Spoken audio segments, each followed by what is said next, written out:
Hello കൂട്ടുകാരെ, ഞാനിന്ന് ഇവിടെ ഉണ്ടാക്കാൻ പോകുന്നത് പത്തിരിയാണ്. അപ്പോൾ നൈസ് പത്തിരി ഉണ്ടാക്കാൻ അറിയാത്തവരാരും ഉണ്ടാവില്ല. ഒരുവിധം എല്ലാവർക്കും അറിയാം, പക്ഷേ എന്നാലും അറിയാത്തവരുണ്ടാവും. അതിൻ്റെ അളവും കാര്യങ്ങളൊക്കെ ഞാൻ പറഞ്ഞു തരാം. അതിന് വേണ്ടത് 1 കിലോ കതിരരിപ്പൊടി എടുത്തിട്ട് അത് നന്നായിട്ട് ഇതുപോലെ ഒരു അരിപ്പ വെച്ചിട്ട് നല്ലോണം അങ്ങനെ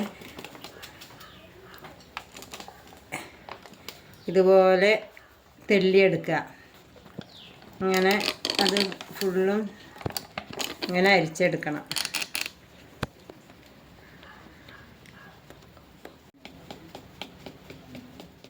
തെള്ളിയെടുത്തിട്ടുണ്ട്. ഇനി ഞാനത് വെള്ളം അടുപ്പത്ത് വെച്ച് തിളപ്പിച്ച് അതിലേക്ക് ഇട്ട് വാട്ടാൻ പോകും. ഇനി ഞാൻ അതിലേക്ക് ഇത്തിരി വെള്ളം, ഒരു പാത്രത്തിൽ കുറച്ച് വെള്ളം, 2 കപ്പ് വെള്ളം, 1 ലിറ്ററിൻ്റെ 1.5 കപ്പ് വെള്ളം വെച്ചിട്ടുണ്ട്. ആ വെള്ളത്തിലേക്ക് ചൂടായി വരുമ്പോൾ പൊടിയുപ്പ് കുറച്ച് ആവശ്യത്തിനുള്ളൂ വെച്ച് വന്ന വെള്ളത്തിലേക്ക് അരിപ്പൊടി ഇട്ട് കൊടുക്കുക.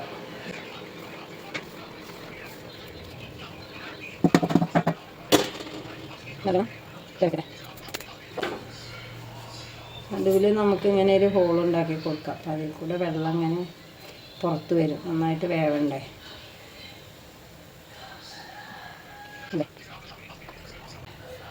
ഇനി നമുക്ക് ഇളക്കി കൊടുക്കാം.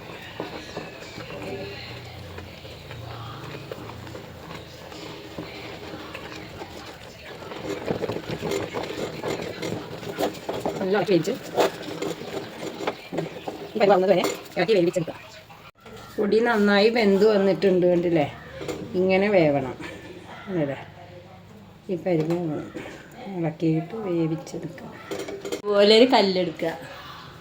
നമ്മൾ പച്ച മസാലയൊക്കെ ചതയ്ക്കണ കല്ല. ഈ കല്ല് കൊണ്ട് നന്നായിട്ട് ഇങ്ങനെ ഇടിച്ച് യോജിപ്പിക്കുക. ചൂടാറി കിട്ടും ചെയ്യും, കുഴയ്ക്കാനും എളുപ്പമായി.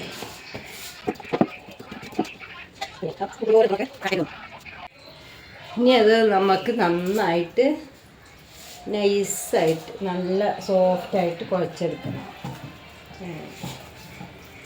ചൂടുള്ള മാവ്, നല്ല ചൂടുണ്ടാവും, കൈ കൊള്ളാതെ നോക്കണം.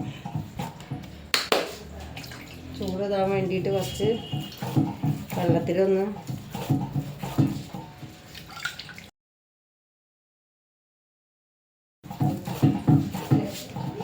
ഇങ്ങനെ കുറേശ്ശെ കുഴച്ച് ഉരുട്ടിയെടുക്കണം.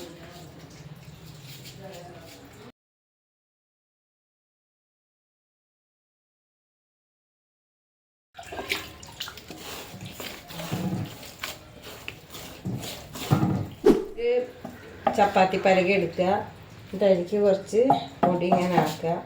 എന്നിട്ട് ഇങ്ങനെ കുറച്ച് ഇത്ര മാവ് എടുക്കുക. എന്നിട്ട് നന്നായിട്ട് ഇങ്ങനെ ഉരുട്ടിയെടുക്കുക. ഇങ്ങനെ ഉരുട്ടിയെടുത്തിട്ട് ഇങ്ങനെ അമർത്തുക. നമ്മൾ പത്തിരി പ്രസ്സിലൊന്നും അല്ല അത് ഉണ്ടാക്കാൻ പോകുന്നത്. കയ്യും കൊണ്ട് ഇതേപോലെ ഒരു കുഴൽ, ഇങ്ങനെ PVC പൈപ്പിൻ്റെ കുഴൽ വേണം. എന്നിട്ട് ഇതങ്ങനെ നന്നായിട്ട് വട്ടത്തിൽ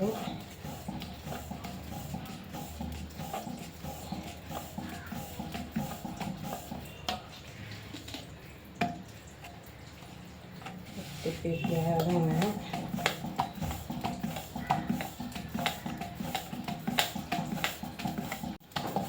ഇങ്ങനെ വട്ടത്തിൽ പരത്തിയെടുക്കുക.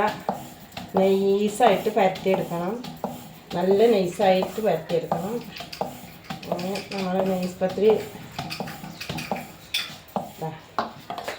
ഉണ്ടല്ലേ.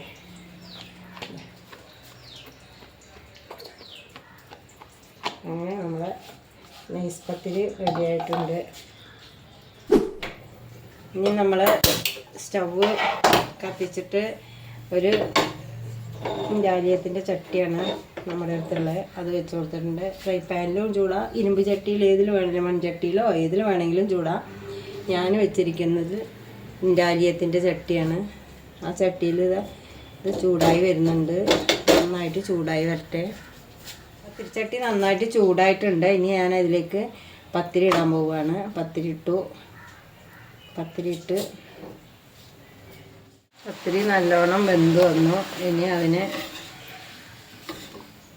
ഒന്ന് തിരിച്ചിട്ട് കൊടുക്കുക. തിരിച്ചിട്ട് കൊടുത്ത് നന്നായിട്ട് പുള്ളി വരട്ടെ.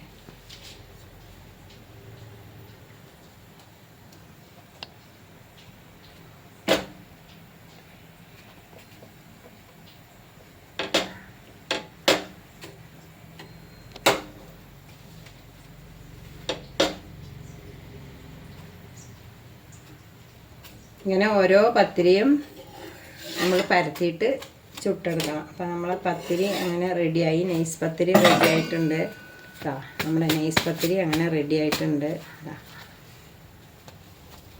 നൈസ് പത്തിരി റെഡി ആയിട്ടുണ്ട്. കറിയും കൂട്ടി നൈസ് പത്തിരി ഇങ്ങനെ കഴിച്ചാൽ സൂപ്പറാ. വീഡിയോ ആയിട്ട് വരും വരെ എല്ലാവർക്കും ബൈ.